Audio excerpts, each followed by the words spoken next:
क्या आपको पता है आपके शरीर में एक ऐसी बीमारी भी हो सकती है जो सालों तक चुप रहती है और एक दिन अचानक ही दिल और दिमाग पर हमला कर देती है।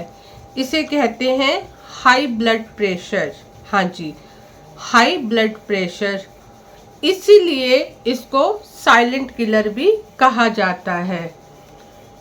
90% लोगों को तो पता ही नहीं होता कि उनके शरीर में यह बीमारी आ चुकी है। क्या आप भी उनमें से एक हैं? नमस्कार दोस्तों, आज हम समझेंगे हाई ब्लड प्रेशर यानी हाइपरटेंशन क्या होता है और ये क्यों होता है और इसको हम प्राणायाम और मेडिटेशन से कैसे ठीक कर सकते हैं। हाइपरटेंशन का मीनिंग क्या है? हाइपर मतलब ज़्यादा और टेंशन मतलब दबाव, ज़्यादा दबाव पड़ना।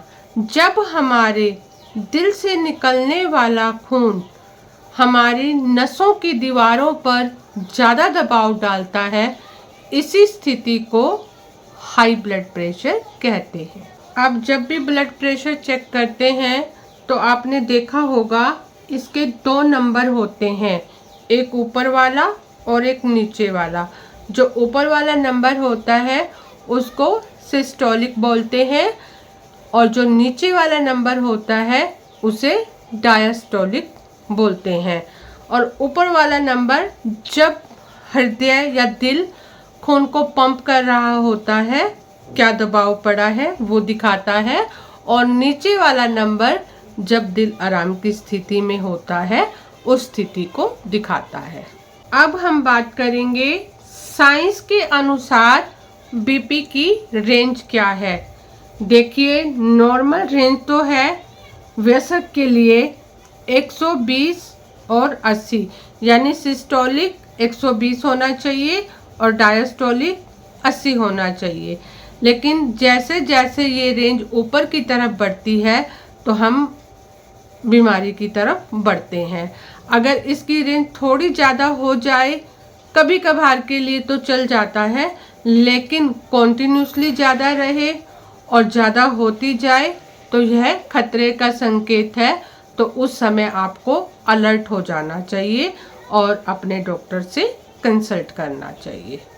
उम्र बढ़ने के साथ रक्त नलिकाएं थोड़ी सख्त हो जाती हैं, इसलिए बीपी का थोड़ा सा बढ़ना तो सामान्य है, लेकिन अगर ये लगातार बढ़ता रहे और बढ़ा रहे तो यह शरीर के कई अंगों को नुकसान पहुंचा सकता है। अब हम समझते हैं कि हाई बीपी होता क्यों है, इसके क्या कारण हैं।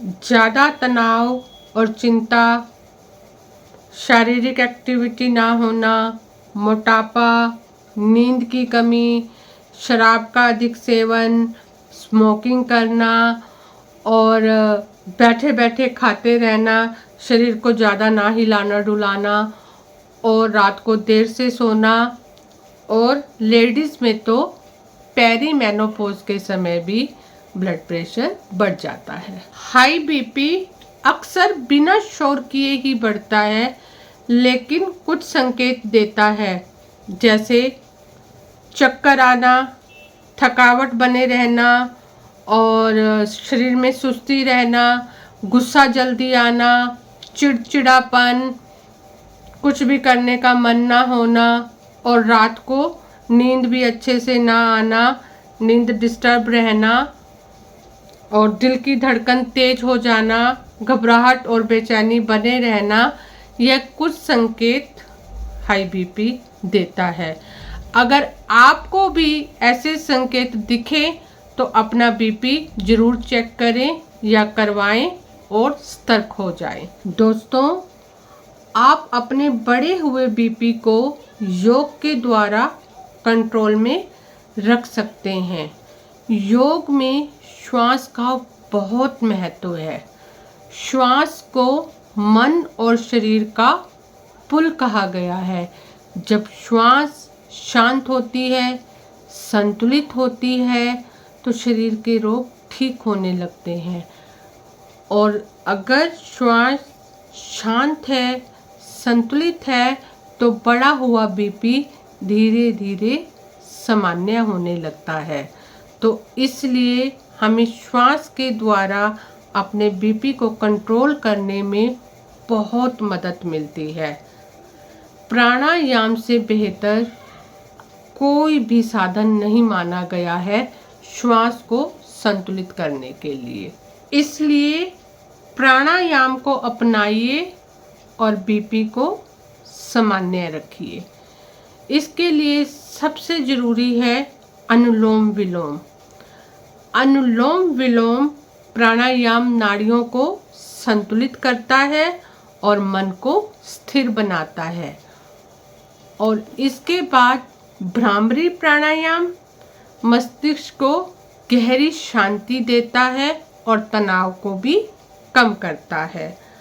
और इसके साथ कुछ समय शांत बैठकर ध्यान किया जाए और अभ्यास के अंत में शवासन या योग निद्रा की जाए तो शरीर और मन गहरे विश्राम में चले जाते हैं, जिससे नर्वस सिस्टम शांत होता है और रक्तचाप संतुलित होने में बहुत मदद मिलती है।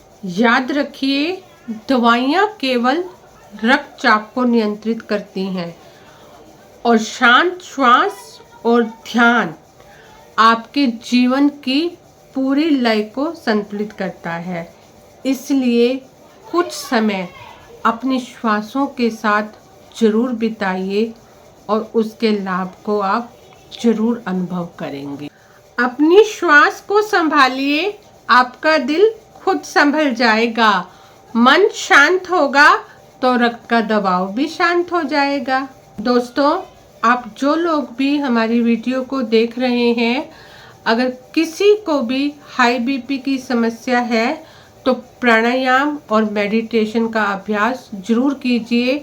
जब आप कुछ दिन लगातार करेंगे तो आपको इसका फल देखने को मिलेगा। और जिनको नहीं है वो भी जरूर करिए ताकि आपको ये प्रॉब्लम ना आए।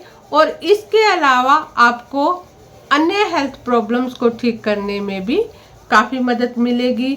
मन में प्रसन्नता रहेगी, खुशी रहेगी, दिन भर की एनर्जी बनी रहेगी। दोस्तों, अगर आपको हमारी ये वीडियो पसंद आई है तो आगे भी शेयर करिए। चैनल को सब्सक्राइब नहीं किया तो कर लीजिए ताकि और अच्छी अच्छी वीडियो आप देख सकें। और एक रिक्वेस्ट है आप सबसे, कमेंट करके अपनी राय हमें ज़रूर दीजिए। Thank you.